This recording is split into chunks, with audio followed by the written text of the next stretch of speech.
Thanks a lot for staying with us on the program this morning on ITV. We call it TMR. Lovely Monday morning as we move into the heart of the program, which of course is our discussion segment. In today's discussion, we're looking at the key challenges in the year 2020 because we have barely 6 weeks to the end of the year 2020 and interface that with the state of the nation and then look at how government responses have actually changed the narratives about these problems or challenges that 2020 brought forth.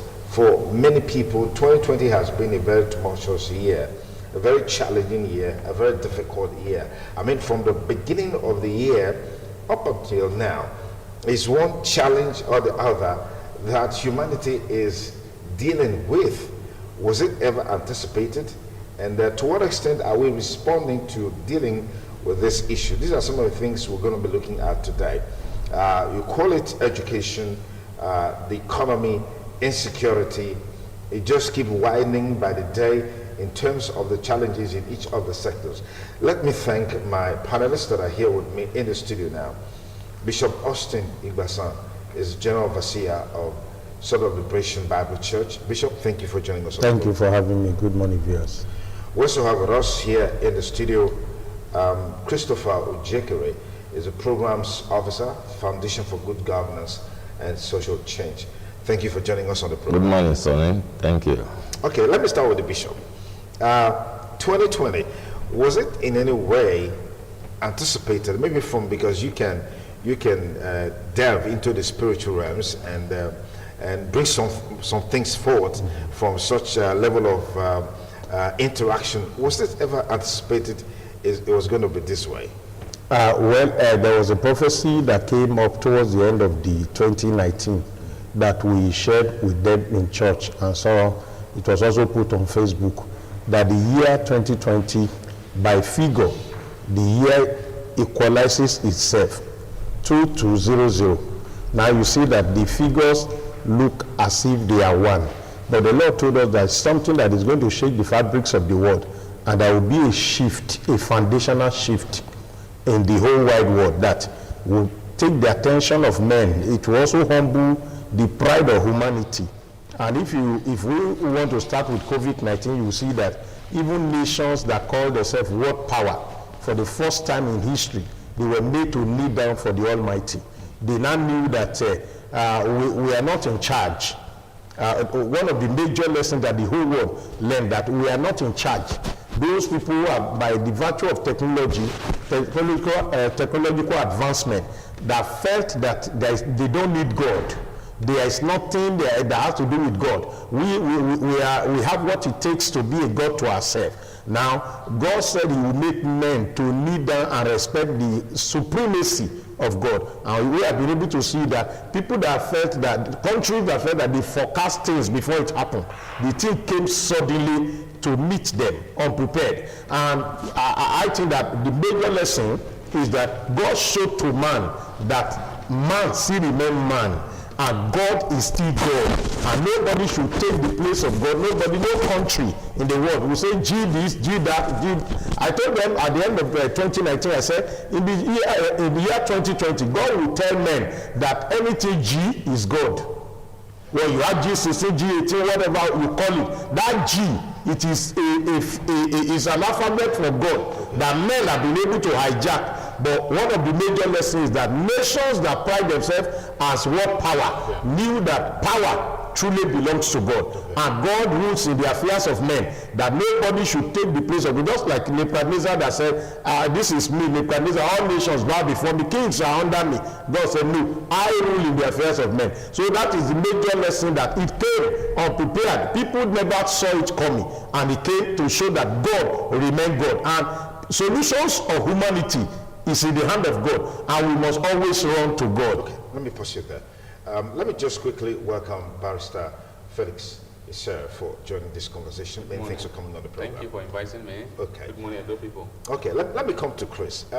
Let's look at some of the key challenges. There was a health challenge. It mentioned the spiritual perspective to the COVID-19 pandemic, but we also know that there was, and that alone really permitted every other sector.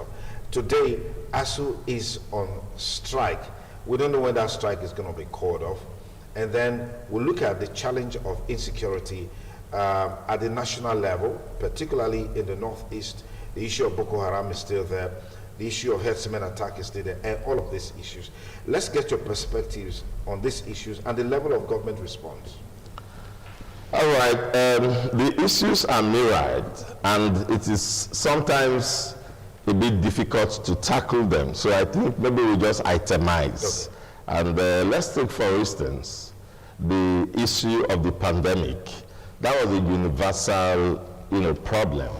And I want to, before I go on, agree with him in principle that nations must not think that the solution to humanity lies in economic theories, political postulations, and things like that. God is still the ruler of the universe.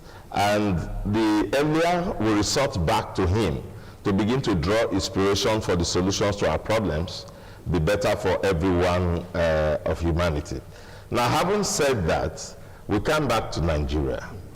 Although it is difficult to tell when Nigeria was ever without some of these problems. It's difficult to tell, yes, because the only thing we can say is that they have increased in magnitude over the past few years, and they have become even more deplorable in the very last administrations that we've had.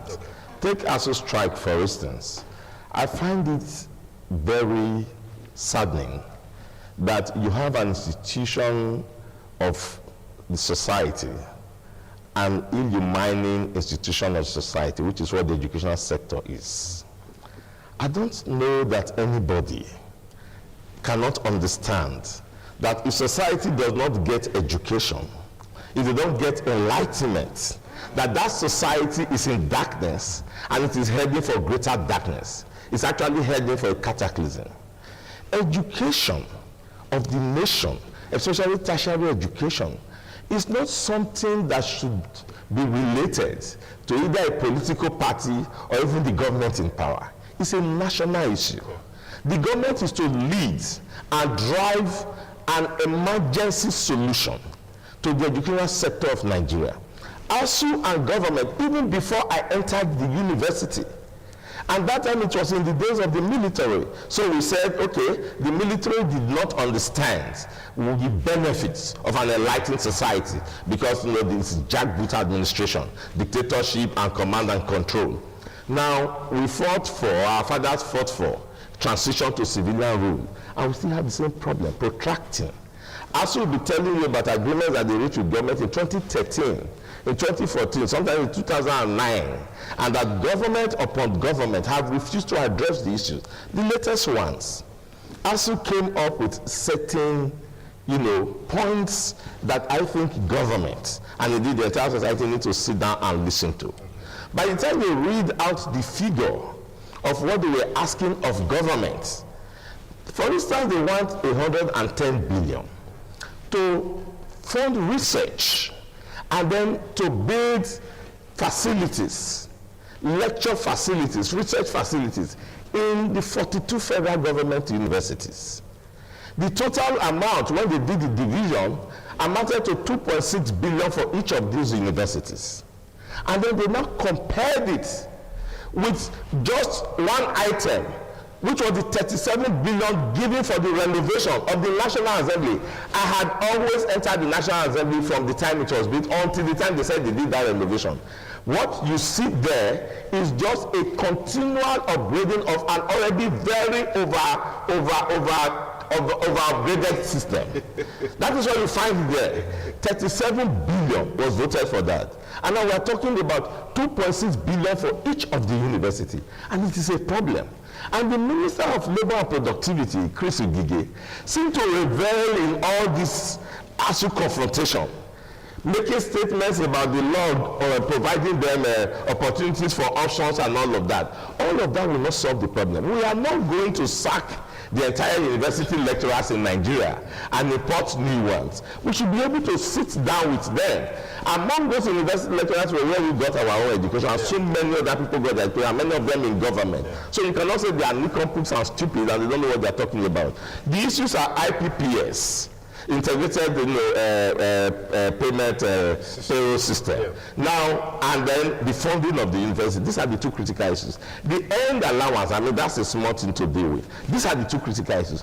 Why do you not want to be members of, why do you not want to be enrolled in the IPPS? And they give you reasons of autonomy and on-the-spot decisions they have to take in the university. So they set up a UTAS, or a UTAS, a University Transparency Accounting system. And so, okay, you run with this with us. Why can't government and ASU sit down and come up with templates? The reason is because policy makers do not understand the value chain of the educational system. They do not understand the place of the educational sector in the society.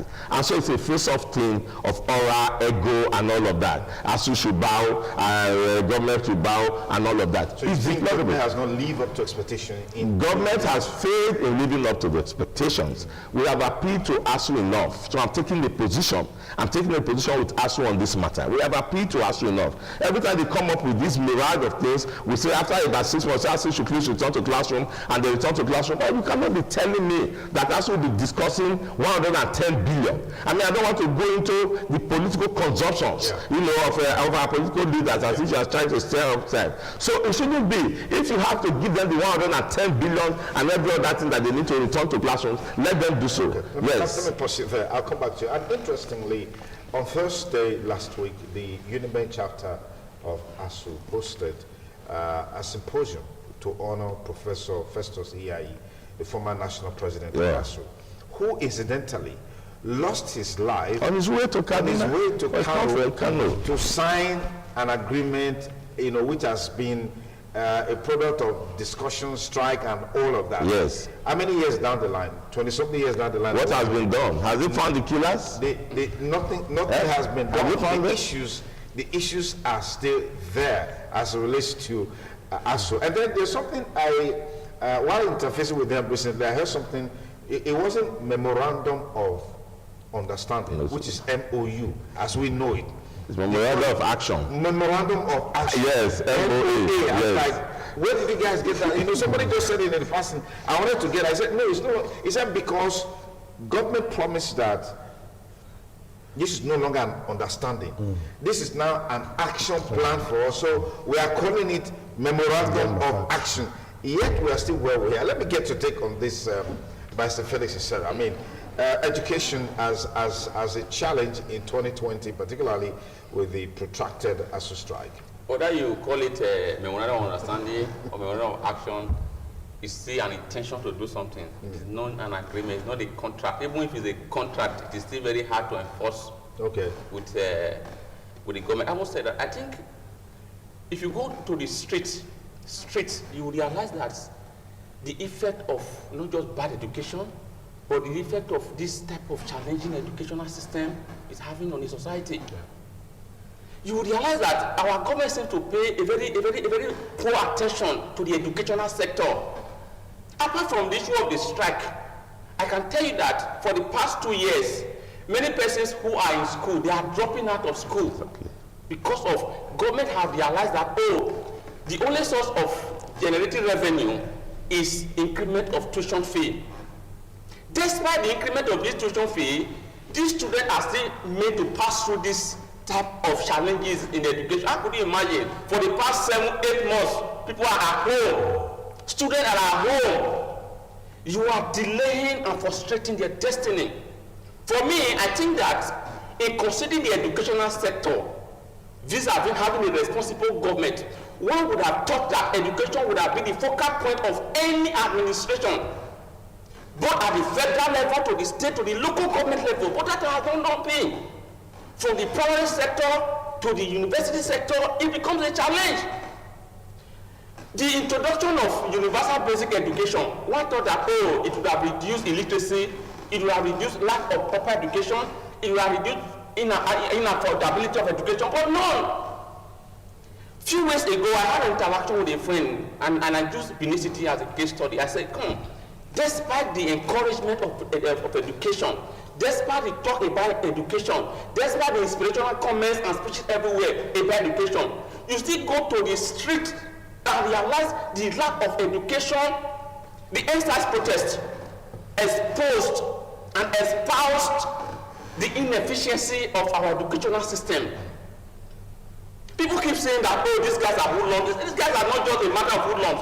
It is from the home, poor educational system at home, poor educational system in society, poor educational system from their religious centers. That is the challenges we are having today. If you look at some of the criminality we are having, caught here and there today, it is because most of the schools are not in section. If most of these students were focused on how to write their examination, I'm not sure they will carry AK-47 running from street to see who to destroy. If there was a proper educational system, I'm not sure that people will invade other person's property to go and destroy them during the NSAS protest. Not at all. So in looking at this, I think we should encourage the government, we should talk to the government to pay close attention to the educational system from the foundational level to the university level. Okay. Go to the streets, you see young people still selling in the streets during school hours. It is a menace that needs to be tackled. In fact, the recent one I noticed right now, using basic educators, from 8 o'clock at night, you see young girls, 7, 12, 13, 14, 15 years into prostitution in major streets in Benin. Because some of them want to hustle and make money. Rather than going, instead of going to school, some of them they don't have money. Some of them, I had a opportunity to interview one. He said, this money, this thing I'm doing is what I use in taking care of my 2 children in school.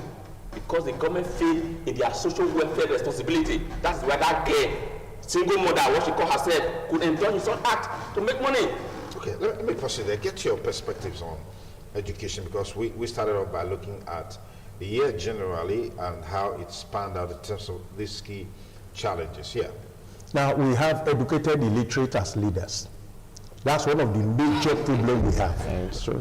Educated illiterate, we have them in position of leadership. So to them, it is not an issue. You know, most of the people you find in leadership today, how many of their children truly goes to this public school we are talking about? How many of their children are schooling in Nigeria? That it will be an issue for them to be able to handle and think. They never saw it as a major problem. Because you imagine, now you see a government asking first class to be employed as teacher. Now, ASU is on a strike that is more than 5 months. Now you want, is that an incentive for a first class graduate to now be excited to take a teaching job? Because he knows for sure that he is going to be begging for a salary for another 7 months. So he won't go for an option of oil and gas, oil company and the rest of them. The problem we have is that we have educated illiterate as leader. Let's start from the president. What is his qualification? What are the schools that he attended? Apart from having schools and all the rest of them. Those are top-notch schools, if you like. Yeah, you can talk about them. I'm talking about, you talk about the foundational class we are talking about. Now you cannot just go to one college abroad without building an education, what I call the elementary part of it, which is primary, secondary, and tertiary institution. So people that does not have value, people that can go to court or hire lawyers to help them 10, 20 cents to fight over certificate, to them the school is not an issue. So if you like, sit down at home. People that come from a region where if you have 40, you can enter university, but other region go with 220, 210. To them it is not an issue. It is about power. To them it is about power. That you are born to rule. Just grant your power. You can use a professor as a mop. You can use a professor as a rag. You can use a professor as your spectacle. Just grab power. That is the issue. If not, you cannot explain. The same people that say their youth are lazy are the same people that kept the lazy youth at home, not fulfilling their own obligation that will make the youth to be off the street and be in school. If people that they didn't look at it, that it is that education, any society that is not enlightened, that is not educated, is a society that is doomed. Because number one, they won't know their left from right. There are people that are doing things that among their youth, that what they do and they are proud of, they don't see it as an issue. You see the picture here where people enter into police station and they remove police uniform. You see somebody, a small boy, say, hey, the new idea just arrived. Oh, Okoresa. And people are, they call it Okoresa. And so if those guys are educated, those who are doing that, if they have education, they won't be going to police station to go and carry AK-47 and we are police uniform and say, Okoresa. Hey, the new idea just come. And to them, they have gotten an award for what they have done. What they are wearing a police uniform and people cutting hair, Okoresa for them. To them, it's an achievement. Why? Because they are not elected. They ask us now, a government that cannot pay this amount of money and can provide that amount of money for renovation of National Assembly, the same government that a professor can come to before a panel, and when it was time to ask him, how does this money go? The man shake like bird flu, like this, and when he shake, all the people that acted the script, they came to press. I was looking at the professor 3 days ago, when he was taking some people that they came for forensic audit, and I was shaking my head, that now you now want a boy who has not been to university to aspire to be a professor. When a professor did that kind of drama, and that was the end. It's like a play we watch in the Nollywood, and somebody was pressing his neck. And I think that one of the guys who thought it was a reality, not an episode or a drama, soap opera. That guy was pressing the part of it. The man gave him a do to let him know that what are you talking about? This is a plan something. Somebody brought Aftermuch to do a professor. Now, how did Aftermuch come up in that panel? Now you ask yourself, and these students are at home watching that, and they saw that was the end of the billion and billion of NDC. Somebody from the academia, when we are talking of politics and electoral reform, the guy went to bring people from the university. Today, many of the professors are multi-billionaires in the name of helping people to change figure. We knew what happened in Osho. When a professor of FUTA, when they were collating and after phone call, they were asked to stop. Mathematicians and statisticians were asked to put their hand in the figure. And at the end of the day, a man who won later today is at home. Another person came from behind and became a governor. Now, how do we solve the problem? Even when the academia themselves, they are deep-necked in what we are talking about. What we are talking about, we have brought professors out of there.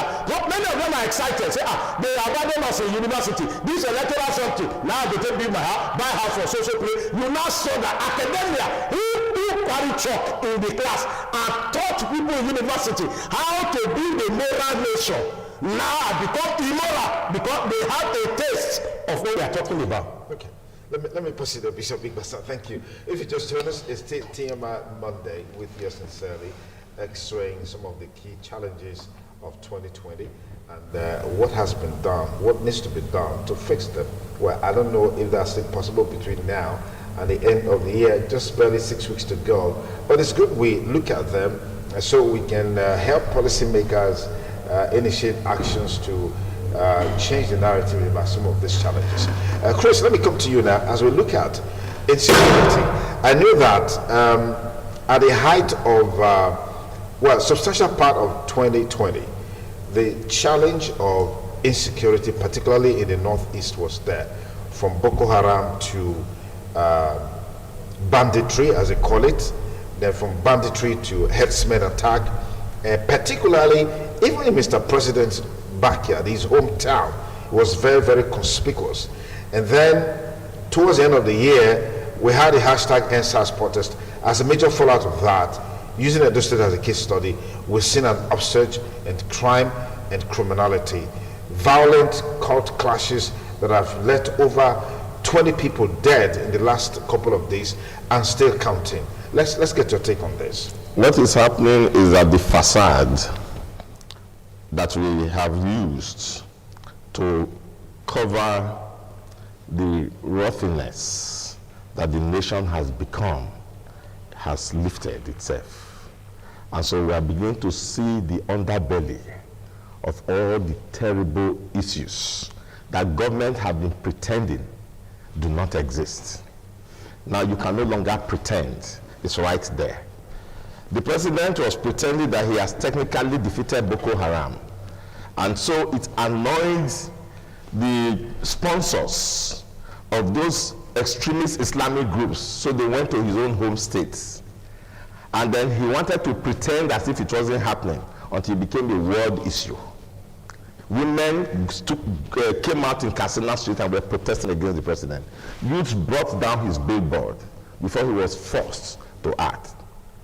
It is not under control yet. It is still going on.